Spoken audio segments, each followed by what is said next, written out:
west of the province's capital, Pristina. Backed by armoured personnel carriers, heavily armed police and Serb civilians sealed off the road to Bardhi early this morning. About 50 Serbian-tracked vehicles that closed in over the weekend appeared to be preparing for action. Residents of surrounding villages have been leaving the area on foot. The ethnic Albanian Kosovo Liberation Army captured the open-pit coal mine a week ago and have been conducting daylight armed patrols within sight of Pristina. Western diplomats, scrambling to broker a peaceful solution to the Kosovo problem, fear that if fighting escalates, it might spill over into neighbouring Albania and Macedonia and spark off a wider Balkan war. Claim they've recaptured part of the Bilacevac coal mine in Kosovo. The mine's vital for the nearby Obolic power plant, which supplies most of Kosovo's electricity. The complex is situated some 10 kilometers west of Pristina, the capital, on the main Pech-Pristina motorway. Eyewitnesses report Serb police were supported by Yugoslav army units with armor and heavy guns, and at least 1/3 or more of the region west of Pristina is in the hands of the KLA, and this latest offensive by the Serbs represents a new escalation in the violence. Reporters are being prevented from approaching too close to the events by armed Serb civilians and police. To give the impression it supports the KLA's demand for independence. But already the Serbian authorities have condemned the secret talks as a mistake.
To have been killed in the fierce fighting that's been underway around the mine. The conflict has not just been confined to Bilacevac. There have also been reports of fresh hostilities near the border with Albania. But with both sides issuing conflicting accounts and journalists being prevented from getting near the fighting, it's difficult to establish exactly what's going on.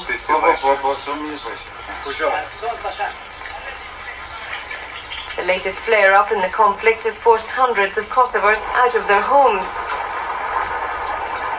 As the exodus continues. As NATO waits for the contact group to clarify its position on Kosovo's Liberation Army, the KLA, Allied air exercises continue over the Adriatic. The group meets next week in Bonn and they'll discuss an immediate ceasefire and sending an international mission to the province. But there are divisions over how to treat the KLA, with some countries recognizing the rebels and others refusing to do so. The conflict has intensified over the last week after the KLA took control of an important mine in Bilacevac.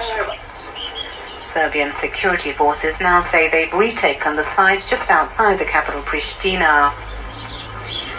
The battle for control affected neighbouring villages as the Serbs tried to flush out KLA rebels. Hundreds of residents fled for their lives. At least 3 people died and dozens were wounded in the clashes. Fatalities too elsewhere in the province. Villagers from Shelcen in Albania have buried 2 young Albanians who they say were shot by Serbian forces in Kosovo, not far from the Albanian border. Present to pay their last respects, members of the Kosovo Liberation Army. As Yugoslav troops continue to sweep through the province. Belačevac, a village which was occupied by the guerrillas, was an important strong point, as its open-cast mine supplied coal for 2 nearby generating plants in Obilic, which generates a lot of... As the fighting continues in Kosovo, there's renewed urgency for the international community to bring about peace. The 1,000 residents of this village fled to the hills when the Serbs launched an offensive against the Kosovo Liberation Army in the village of Kršika.